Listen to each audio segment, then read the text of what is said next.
there has been some huge developments in VR. For example, you can play the new Half-Life game. It's only about $1,000 to buy all the equipment. Or you could interact in the world of VR chat that's mostly full of weeaboos and furries. Report to the armory and have a new suit issued to you. Then report back to me, Private. Dismissed.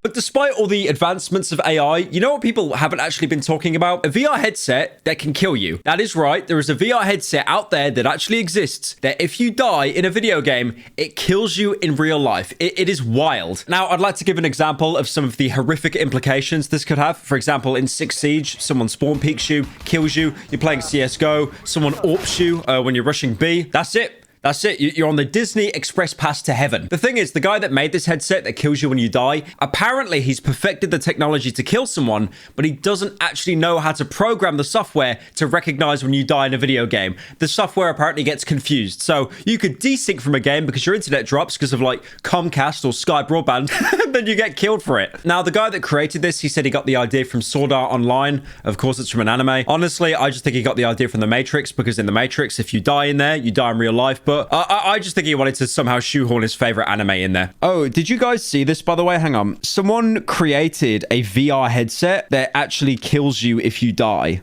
How it works. The science of how the deadly VR headset works in fairly, perhaps alarmingly straightforward terms. It starts as a MetaQuest Pro, one of the most popular VR headsets today. To make it lethal, Lucky added 3 explosive charges that sit on top of the gear. Oculus founder claims he made a VR headset that actually kills you if you die in the game. I gotta see a video on this. The creator of the famous VR headset Oculus has claimed to have created a new headset that has the capability to kill a user in real life.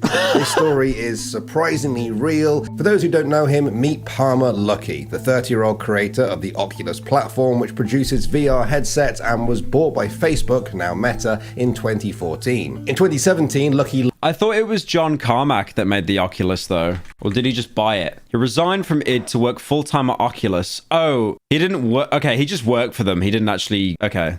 Left Oculus and founded a defense contract business revolving around military drones and sensors. And considering some of the contracts he's been getting in recent years have been around the $1 billion mark, a lot of people presumed his VR days were behind him. But last weekend, Lucky posted something to his personal blog which suggested the contrary and a whole lot more. The November 6th post was simply titled, I just want to give the concept here. Imagine if you were doing like, you know, Gmod Death Run or something in VR, or like VR chat, you're doing one of those Death Run maps, and then you actually got caught in a trap and you died, and then your head would just explode. If you die in the game, you die in real life. Lucky began by outlining Nerve Gear, a fictional VR helmet seen in the Japanese novel and anime series Sword Art Online.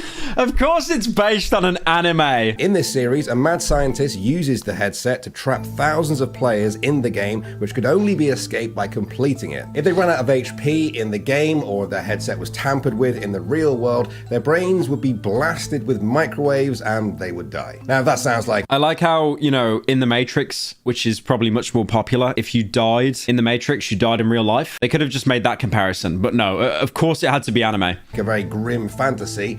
It is, but Lucky saw a lot of parallels between that story and his Oculus Rift. He talked in his post about how Sword Art Online led to public enthusiasm for Oculus, and that thousands of people were reaching out to them to ask if they could make Nerve Gear real. Well, so this is someone that wants to make an anime in real life. That is the single biggest red flag I have ever seen or heard in my entire life. Not too long after that, Lucky announced that, quote, "The good news is that we are halfway to making a true Nerve Gear. The bad news is that so far I have only figured out the half that kills you. The perfect VR half of the equation is still many years out." I thought there were shotgun rounds that were loaded in there. You know, like the Saw shotgun trap? I thought it was like that, but apparently those are like little miniature explosives. Many years out. Yes, I am not making that up. That is a direct quote. "The good news is that they are halfway to making the headset that exists in Sword Art Online. The bad news is that they've only figured out how to kill people."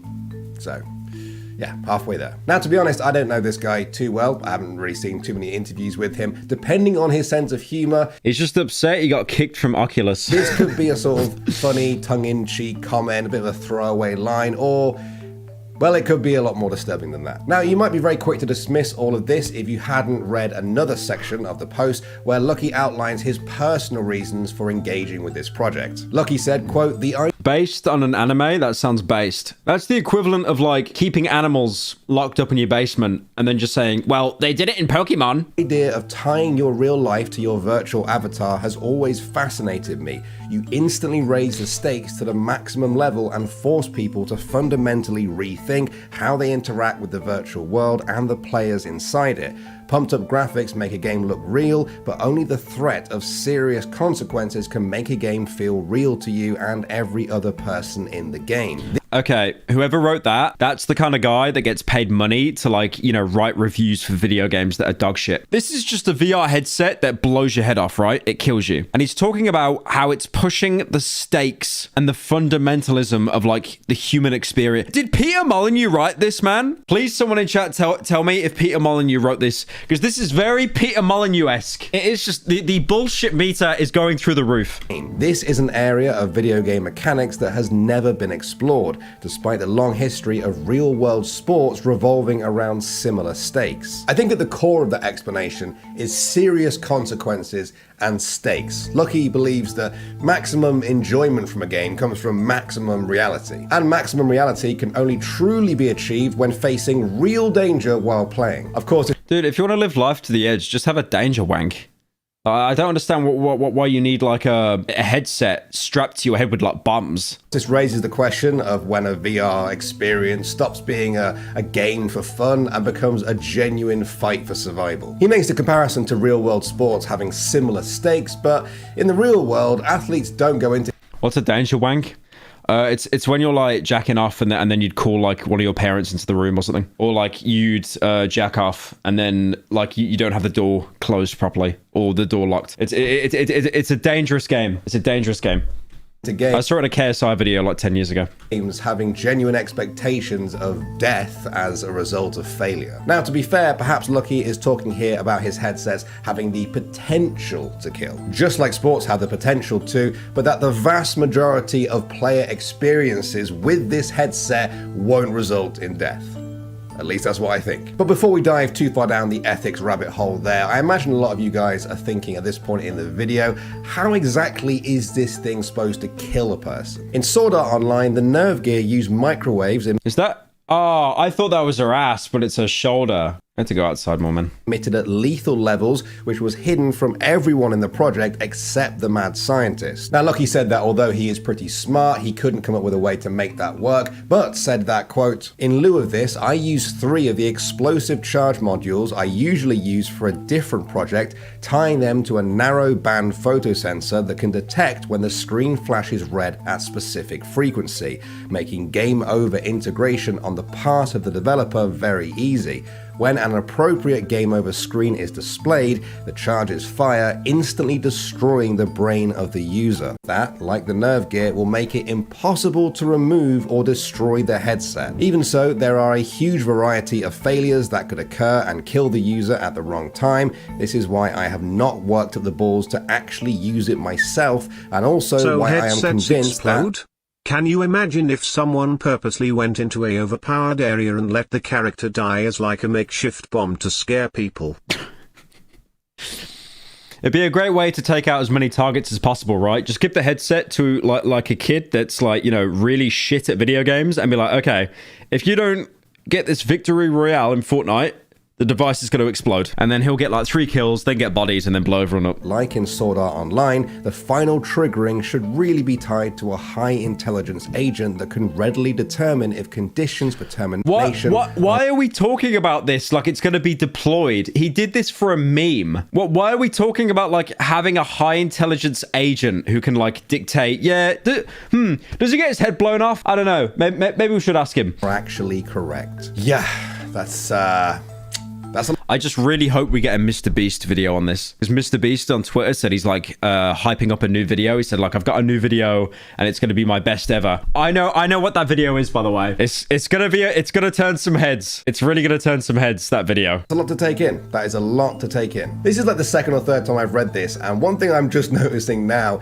is the anti-tamper mechanism that makes it impossible to remove or destroy. The one thing I do know about the new Mr. Beast video is it has a lot to do with Chris. Not in a bad way, but yeah. The headset. What if the headset ends up on the head of a toddler or a child or just someone who didn't know what it was? Does it have an override system? Are they just supposed to be locked into the game and potentially die? This is wild. This is wild. It is around this point that the whole thing did start to feel like a bit of a parody to me, especially when he said that he hasn't worked up the balls to try it himself yet. I mean, that sounds like the kind of thing you can only really test once. If we were in spring right now, I probably would have checked the date of the blog post to see if we're in April yet. But Lucky does seem sincere about this. Perhaps the only thing that seems to ground this project in reality for me is Lucky's intention to not sell this thing, at least not yet. At the very end of the thank God. I'm so happy that he's not able to sell the VR headset that can blow your head off with a detonated charge. I was kind of worried then. I was worried I could go to like an Argos or a Walmart and just pick one up for my child. Thank goodness for that. Could you imagine, like, because Americans can be so stupid sometimes, you could put like a VR headset in a Walmart and then you could put the suicide VR headset with the charges and it's like $10 cheaper. And the amount of people just to save money that would do that, to be fair, they do that in the UK as well. There's a cost of living crisis in the UK, so UK parents would do that as well for their kid.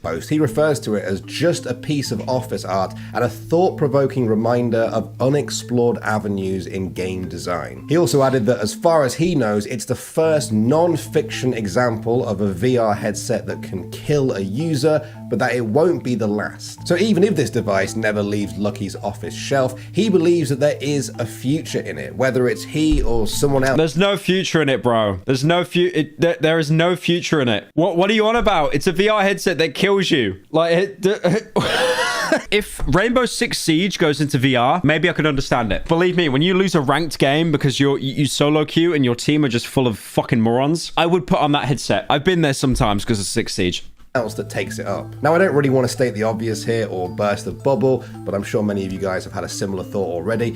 But I can't really see this getting past the first round of approvals with basically any government on Earth. That's insane how it's real, though. Yeah, I don't know. Like, this is 5 months old, but apparently it came up on my TikTok page like today, so I thought it was more recent. But apparently it isn't a bit Sword Art. Of course, it's based on Sword Art Online. Most normal Sword Art Online enjoyer there, trying to make a VR headset that kills you, but apparently it is real. Oh, not the anime sword. Is that an Xbox sword? What is that? What's it got an X on it? And he's dressing up as Quiet from MGS. Oh god. Oh, he's a bit of a weeb. Goodness gracious.